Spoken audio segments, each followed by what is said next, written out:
Agartala press ক্লাবে মঙ্গলবার টুইপ্রা students federation TSF এক সাংবাদিক সম্মেলনের আয়োজন করে। সংগঠনটি আগামী ৮ জানুয়ারি মাধববাড়ি দশরামগামী এলাকায় কালো দিবস পালন করবে ২০১৯ সালের গুলিবর্ষণ ঘটনার স্মরণে। সম্মেলনে উপস্থিত ছিলেন সাধারণ সম্পাদক হামালু জমাতিয়া, সহসভাপতি জন দেববর্মা, বিভাস দেববর্মা, মনীষ দেববর্মা, মণিলাল দেববর্মা, অলিজয় ত্রিপুরা এবং প্রফুল্ল দেববর্মা।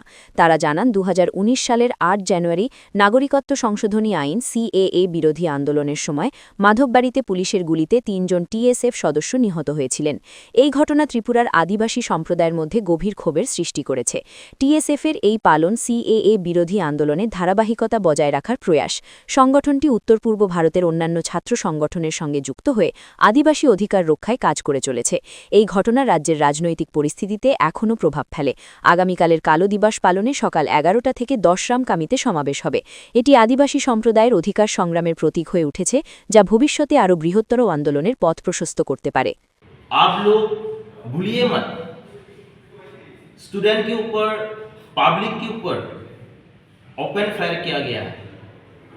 अभी आप लोग देख सकते हैं government of India and government of Tripura, वो लोग बहुत इंटरेस्ट है बांग्लादेश इंसिडेंट्स, जितना भी उधर हमला हुआ, state government and central government, they react very fast, but the indigenous people of its land are being brutally open fire.